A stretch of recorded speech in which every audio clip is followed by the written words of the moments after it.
오늘 하나님의 말씀 보겠습니다. 하나님의 말씀은 에베소서 2장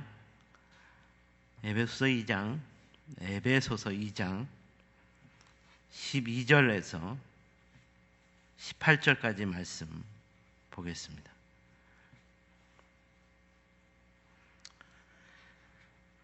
에베소서 2장 12절에서 18절까지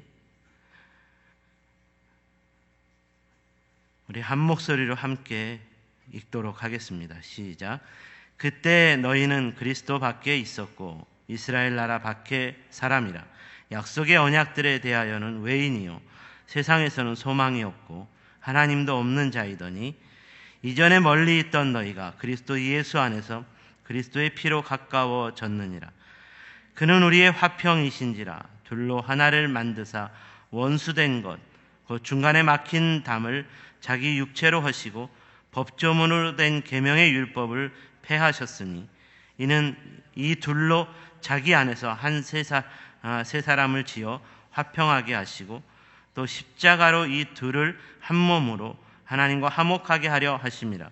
원수된 것을 십자가로 소멸하시고 또 오셔서 먼 데 있는 너희에게 평안을 전하시고 가까운 데 있는 자들에게 평안을 전하셨으니 이는 그로 말미암아 우리 둘이 한 성령 안에서 아버지께 나아감을 얻게 하려 하심이라. 아멘. 오늘은 이 본문을 중심으로 그리스도 밖과 안의 삶을 구별하라, 그리스도 밖과 안을 구별하라 라는 제목으로 말씀의 은혜를 함께 나누겠습니다. 구속사적인 관점에서 엄밀하게 따져보자면 예수 그리스도를 믿고 따르는 삶과 예수님을 믿고 따르는 삶은 구별되어야 합니다. 왜 구별되어야 하는 것일까요? 예수님을 믿고 따르는 삶은 예수님께서 공생의 사역 동안 제자들에게 나를 따라오너라 라고 말씀하셨고 이에 제자들이 예수님을 믿고 따르는 삶이었습니다. 우리가 잘 알다시피 예수님의 공생의 사역은 예수님께서 그리스도의 구원 사역을 완성하시기 이전의 삶이었습니다. 예수 그리스도의 구원 사역을 완전하게 이루신 때는 아니었다는 말입니다.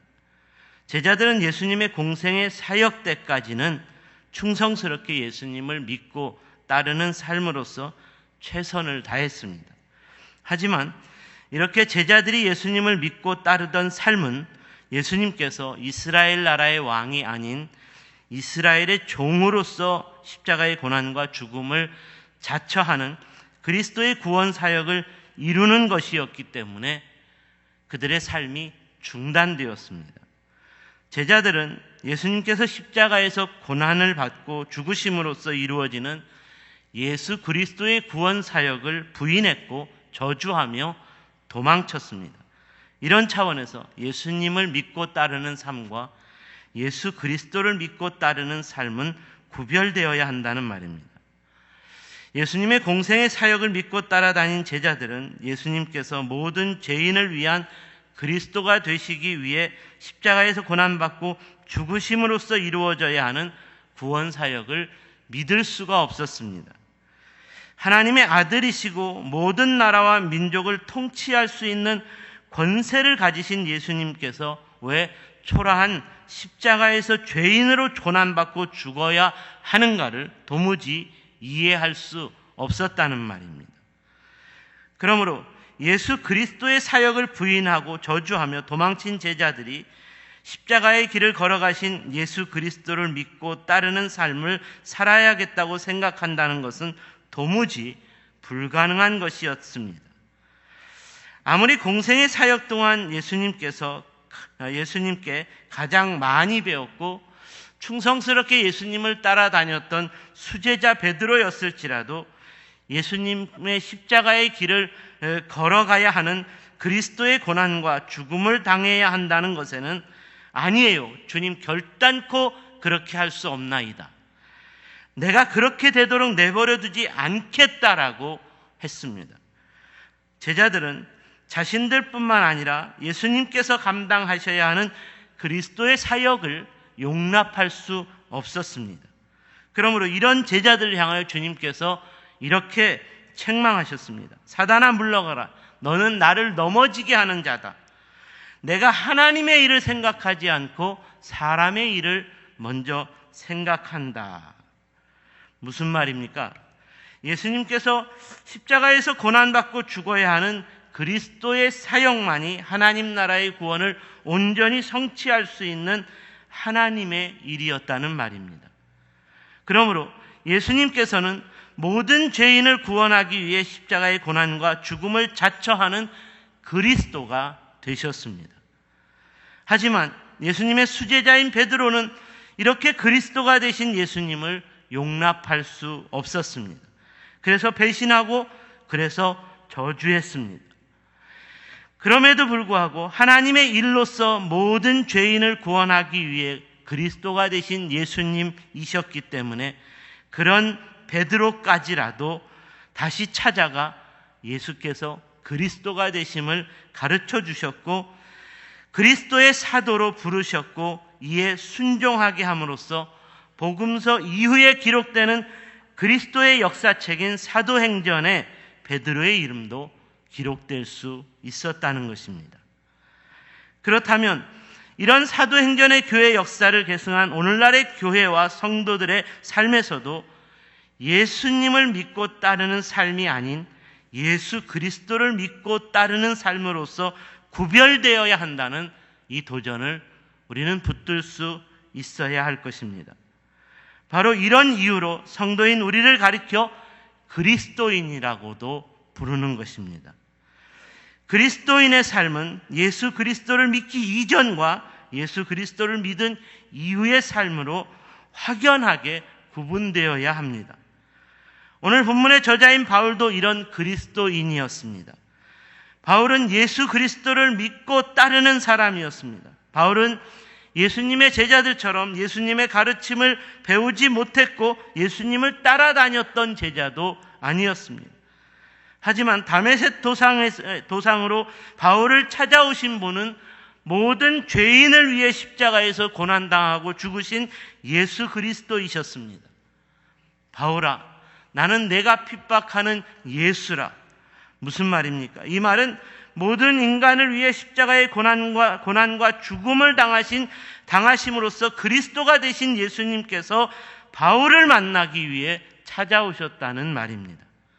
그러므로 바울이 그리스도를 만나게 되었고 그리스도의 구원을 믿고 따르게 되었으며 이로 인하여 그리스도의 증인으로서의 삶을 살게 되었습니다. 오늘 본문에서는 이렇게 그리스도의 증인으로 살게 된 바울이었기 때문에 에베소 교회의 성도들에게 그리스도를 중심으로 그리스도의 밖의 삶과 그리스도 안의 삶을 구별할 수 있어야 한다고 도전하고 있습니다. 그렇다면 그리스도 밖의 삶과 그리스도 안의 삶은 구체적으로 어떻게 구별되어야 하는 것일까요? 첫 번째로 그리스도 밖의 삶은 세상에서 소망이 없는 삶입니다. 이에 대하여 본문 12절 말씀을 보시면 좋겠습니다. 그때 너희는 그리스도 밖에 있었고 그 이스라엘 나라 밖의 사람이라.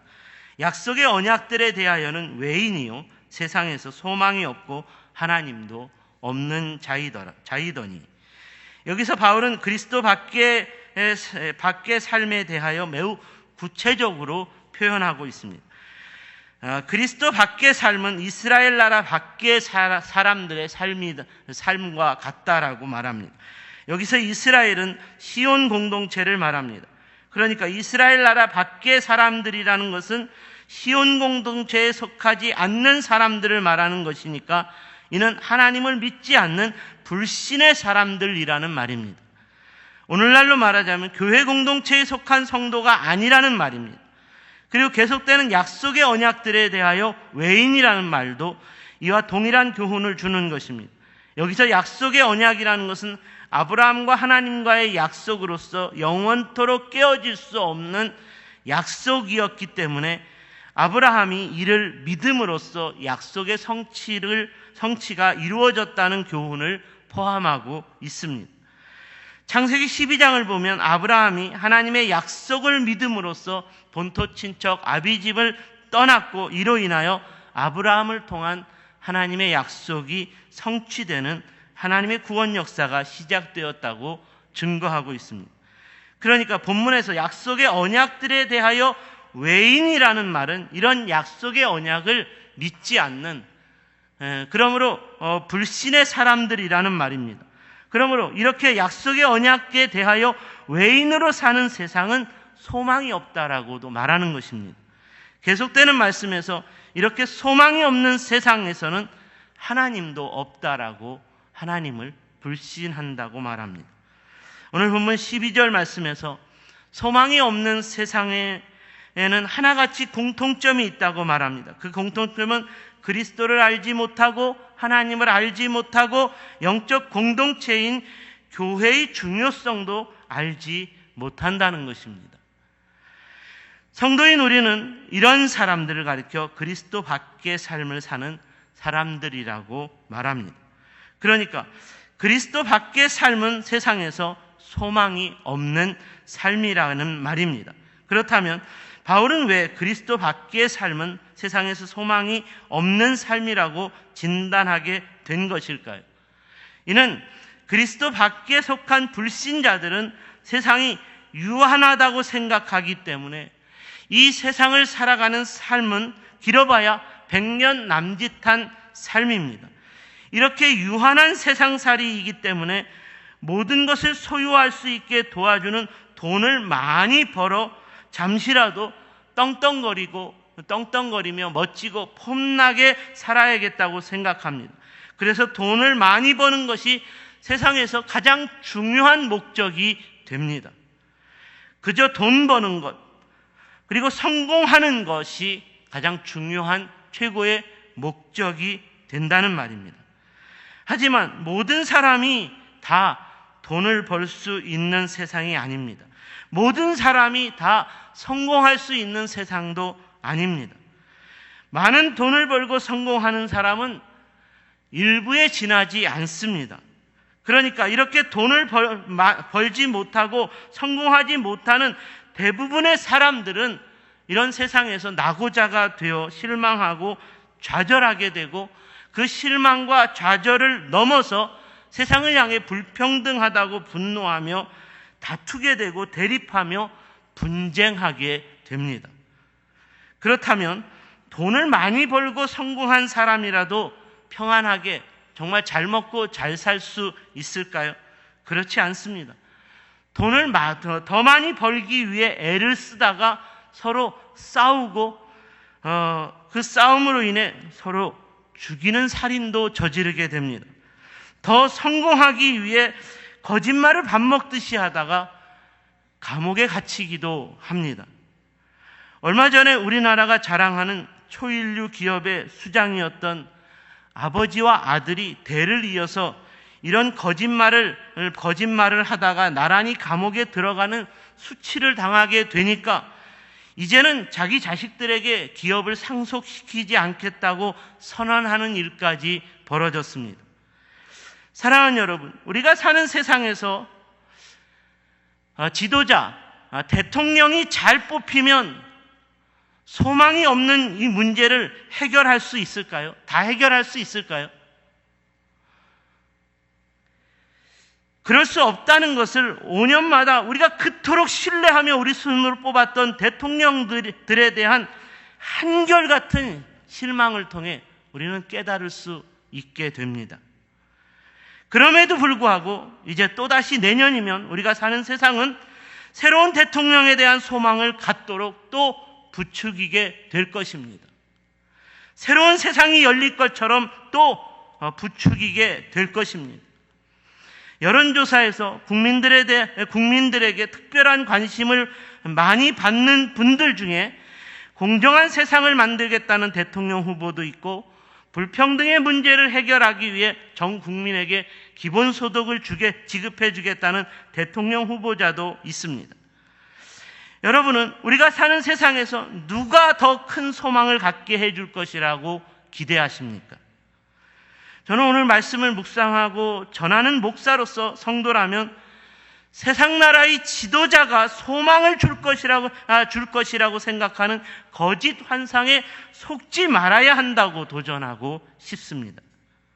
사랑하는 여러분, 여러분이 그리스도인이라면 바울처럼 그리스도 밖의 세상은 소망이 없다는 이 말씀에 언제나 주목해야 합니다.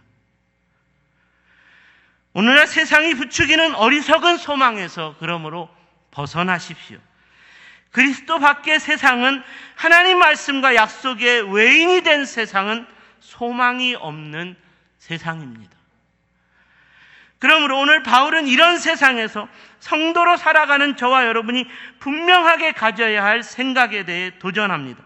여러분이 진정으로 그리스도인이라면 그리스도 밖의 세상에서 소망이 없다는 것을 기억하십시오. 하나님을 알지 못하는 세상 나라의 대통령에게 너무 큰 소망을, 기대감을 갖지 말라는 것입니다. 세상 나라의 역사에서 그토록 위대했던 다윗의 영광도, 솔로몬의 영광도 하나님 없어도 된다고 생각하는 외인의 교만과 우상숭배에 빠져버리는 그 순간 다 헛되고 헛된 것이 되었다고 성경이 증언하고 있지 않습니까? 우리가 아는 다윗은 역사 속에서 얼마나 위대한 왕이었습니까? 얼마나 성경적인 조건을 다 갖춘 왕이었습니까? 하지만 그런 다윗의 왕국도 다윗의 왕국과 함께했던 세상도 소망이 없는 헛된 세상이 되었고, 다윗의 왕국은 오늘날 그 흔적조차 사라지고 말았습니다. 하나님 없는 나라와 민족, 하나님 약속과 말씀의 외인이 되어버린 그리스도 밖의 세상은 소망이 없는 것입니다. 그러므로 성도라면 오직 그리스도를 기준으로 그리스도 밖의 세상은 소망이 없다는 것으로 인해 우리가 살고 있는 세상이 하나님의 말씀과 약속의 외인이 되지 않아야 한다는, 하나님 없는 불신으로 우상숭배에 빠지는 나라와 민족이 되지 않아야 한다는 것으로 인하여 항상 깨어서 나라와 민족을 위해서 기도하기를 힘쓰는 신실한 그리스도인의 삶의 자리를 지킬 수 있어야 하는 줄 믿습니다. 두 번째로, 그리스도 안의 삶은 세상을 평화롭게 만든다는 것입니다. 오직 그리스도 안에서의 삶이 세상을 평화롭게 만든다. 이에 대한 교훈은 본문 13절에서 18절까지 말씀을 보시면 좋겠습니다. 좀 길지만 제가 읽어드리겠습니다. 이제는, 다시 한번 읽어드립니다. 이제는 전에 멀리 있던 너희가 그리스도 예수 안에서 그리스도의 피로 가까워졌느니라. 그는 우리의 화평이신지라. 둘로 하나를 만드사 원수된 것 곧 중간에 막힌 담을 자기 육체로 허시고 법조문으로 된 계명의 율법을 폐하셨으니 이는 이 둘로 자기 안에서 한 세 사람을 지어 화평하게 하시고 또 십자가로 이 둘을 한 몸으로 하나님과 화목하게 하려 하심이라. 원수된 것을 십자가로 소멸하시고 또 오셔서 먼 데 있는 너희에게 평안을 전하시고 가까운 데 있는 자들에게 평안을 전하셨으니 이는 그로 말미암아 우리 둘이 한 성령 안에서 아버지께 나아감을 얻게 하려 하심이라. 이 말씀을 길게 설명된 이 말씀을 한마디로 표현하자면 예수님께서 십자가에서 고난받고 죽으심으로써 그리스도가 되어주신 것으로 말미암아 우리가 사는 세상에서 모든 관계의 평화가 이루어질 수 있게 되었다는 도전입니다. 본문 13절 말씀을 특별히 제가 읽은 말씀 중에 핵심적인 교훈으로 생각할 수 있습니다. 이제는 전에 멀리 있던 너희가 그리스도 예수 안에서 그리스도의 피로 가까워졌느니라.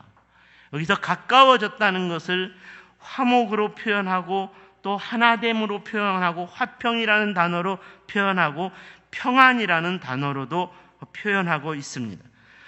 이 말씀은 예수 그리스도의 피 흘림의 사건은 오고 오는 모든 인류의 구원을 위해 이루어진 것이라는 말입니다.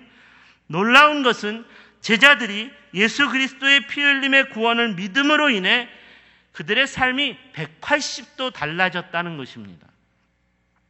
어떻게 바뀌었습니까? 제자들의 삶은 날마다 평화의 사람으로 바뀌었습니다. 화목의 사람으로 바뀌었습니다. 평안을 전하는 사람으로 바뀌었습니다. 이전의 제자들은 예수님을 믿고 따랐지만 이런 사람이 아니었습니다. 서로 다투고 분쟁했습니다. 누가 예수님의 오른편에 앉을까 왼편에 앉을까를 서로 다투었습니다. 예수님을 함께 하는 일이라면 칼을 드는 분쟁을 통해서라도 예수님과 함께 하는 자리를 지키려고 했습니다. 하지만 그리스도이신 예수님을 믿고 따르게 된 제자들의 삶은 완전히 바뀌었습니다.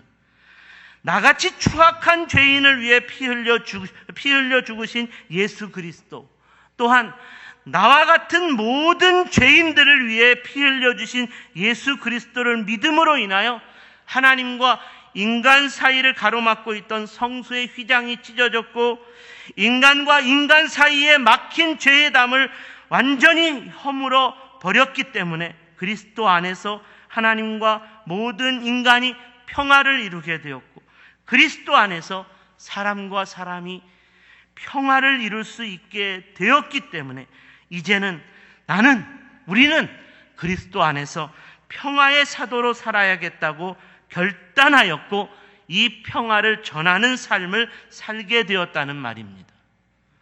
바울은 그리스도 안에서 이방인과 유대인 사이의 구별이 허물어졌다고 했습니다. 주인이나 종의 구별도 허물어졌다고 했습니다. 모든 악인과 죄인의 구별도, 선인의 구별도 허물어졌다고 믿었습니다. 그러므로 그리스도 안의 삶은 언제나 세상에서 평화를 이루어야 하는 삶이라고 말합니다. 그렇다면 그리스도 안의 만남과 교제가 이루어지는 성도 공동체인 교회에서는 이 평화가 언제나 넘치는 곳이어야 하지 않겠습니까? 성도의 교제를 이루는 교회 안에서 서로에 대한 구별로 인해 문제가 생긴다면 안 된다는 말입니다.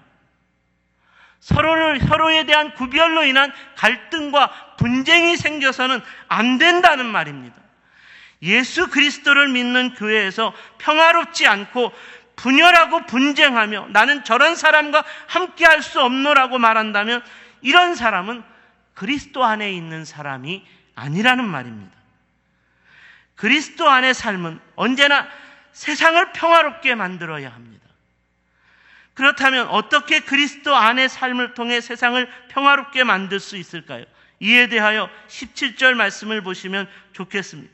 또 오셔서 먼 데 있는 너희에게 평안을 전하시고 가까운 데 있는 자들에게 평안을 전하셨으니, 이 말씀은 예수님께서 우리에게 그리스도가 되심으로써 평안을 주셨으니까 그리스도 안에서 평안을 받은 우리도 불신 세상 사람들에게 그리스도 안에서의 평안을 받을 수 있도록 전해야 한다는 말입니다. 그렇다면 그리스도 안에 있는 우리는 어떻게 이 평안을 전해 주어야 할까요? 여기서 예수님께서 먼 데 있는 너희에게 평안을 전하셨다는 말은 예수님께서 먼저 우리의 죄를 용서해 주심으로써 평안을 이루셨다는 말입니다. 그러니까 너희도 가까운 이웃들의 죄를 용서해 주어야 한다는 차원에서 가까운 데 있는 자에게 평안을 전하라는 말입니다. 평안은 우리가 먼저 용서받았기 때문에 우리도 용서해 주는 것으로서 이루어지는 것입니다. 평안은 이렇게 평안을 받고 전하는 과정에서 모든 죄가 사라질 때, 그 모든 죄로 말미암은 갈등과 분쟁이 사라질 때 비로소 이루어지는 것입니다. 그러므로 이후로는 더 이상 죄로 인한 갈등과 분열이 반복되지 않아야 한다는 말입니다. 나는 용서해 주었는데 타인은 나를 용서해 주지 않았다면 이는 평화가 아닙니다. 평화인 것처럼 보이지만, 내가 용서해 줘서 평화인 것처럼 보이지만 위장된 평화입니다. 우리나라의 역사를 보면 일제 36년의 식민 통치에서 해방되었고 사람들은 저마다 진정한 평화가 찾아왔다고 했습니다. 하지만 그러질 못했습니다. 친탁이니 반탁이니 서로 나뉘어져 나라가 반조각이 났고, 이로 인하여 불안한 평화협정을 유지하다가 북한의 남침으로 동족 상잔의 6.25 전쟁이 일어나 수백만 명이 죽었고 온 나라가 잿더미가 되는 재앙을 당했습니다. 해방이 되었어도 서로 용서하고 화해하지 않으니까, 위장된 평화만 있으니까, 평화가 없으니까, 안타까운 것은 지금까지도 이렇게 위장된 평화가 계속되고 있습니다. 얼마 전 우리나라의 대통령이 이 판문점에서 북한의 김정은을 만나 이제 서로 용서하고 화해하자며 종전선언까지 하자고 손을 내밀었는데, 우리가 내민 그 손에 침을 뱉고 남북평화의 상징이라 말할 수 있는 남북연락사무소를 폭파시켰습니다. 진정한 평화는 모든 죄가 사라져야 합니다. 내 편의 죄만 사라지는 것이 아니라 상대편의 죄도 사라져야 합니다. 진정한 평화는 모든 갈등과 분쟁의 문제가 사라져야 오는 것입니다. 이런 차원에서 남북관계에서 진정한 평화가 이루어지는 날은 우리 주님만이 아실 것이라는 생각이 듭니다. 속히 서로 용서하고 화해하는 진정한 남북평화의 날이 오기를 기대하고 축원합니다. 사랑하는 여러분, 그럼에도 불구하고 그리스도 안에 사는 삶을 사는 성도를 통해 우리가 사는 이 땅에서, 세상에서 세상을 평화롭게 만드는 일들은 얼마든지 계속되어야 한다는 것을 우리는 기억해야 합니다. 무엇보다 먼저 그리스도의 몸된 교회 안에서 서로 용납하고 이해해 주는 것으로서 평화를 만들어낼 수 있어야 할 것입니다. 제가 교회 공동체를 지도하는 목사로서 가장 목회하기가 어렵다라고 생각될 때는 그리스도 안에 있다는 성도들의 교제 가운데 이 평화를 찾아볼 수 없을 때입니다. 이 평화가 이루어지지 않을 때입니다. 목사인 저에게 서로 흉을 보고 공격합니다. 어쩌자는 것입니까? 참으로 안타까운 일입니다. 제가 언젠가 말씀드렸듯이 서울에서 사역할 때 10년 동안 서로 원수 관계를 맺고 있는 권사님이 있었다고 했습니다. 담임 목사님도 이 두 분의 중재를 포기할 정도였습니다. 문제는 그 10년 동안 이 권사님을 지지하는, 이 권사님이, 두 분의 권사님이 원수 맺는 것으로 인해 권사님을 지지하는 파들이 생겨서 이 권사님 당, 저 권사님 당이 서로 대립하고 밥 먹을, 그러니 교회가 건강할 수 있겠습니까? 그리스도 안에 있는 성도의 삶이 아닌 것입니다. 그리스도 안에 있는 성도의 삶은 모든 자기의 죄에 대한 용서를 구하고 타인의 죄에 대한, 죄와 허물들에 대한 죄를 용납해 주는 것으로서 평안을 전하는 삶이어야 합니다. 그리스도 안에 있는 여러분의 삶이 믿지 않는 직장 동료와 이웃들과의 관계에서 평안하지 않다면 여러분이 먼저 용서해 주고 용납해 주는 것으로서 평안의 손을 내밀어야 합니다. 항상 여러분이 먼저 주님의 마음으로 용서의 평안을 전함으로써 모든 죄를 없게 할 수 있다면 진정한 평화가 찾아올 것이기 때문입니다. 그리스도 안의 삶은 세상을 평화롭게 만들어야 한다는 것을 잊지 마십시오. 18절 말씀에 이는 그로 말미암아 우리 둘이 한 성령 안에서 아버지께 나아감을 얻게 하려 하심이라. 이 평화를 이루는 삶은 우리 힘과 의지로 할 수 없는 삶이지만 하나님의 성령 안에서 나아갈 때 얼마든지 가능할 수 있는 삶이라는 말입니다. 그리스도 안에 있는 성도인 내가 먼저 성령의 은혜와 지혜를, 능력을 구하며 나의 죄에 대한 용서를 구하고 타인의 죄에 대해 용서해 주는 것으로서 평안을 구할 수 있다면 반드시 평안은 이루어지는 줄로 믿습니다. 바라기는 또 한 주간의 삶에서도 그리스도 안에서의 평안을 전하는 신실한 그리스도인의 삶으로 승부하여 세상을 평화롭게 만드는 부흥이 저와 여러분을 통해 일어날 수 있게 되기를 주님의 이름으로 축원합니다. 기도하겠습니다.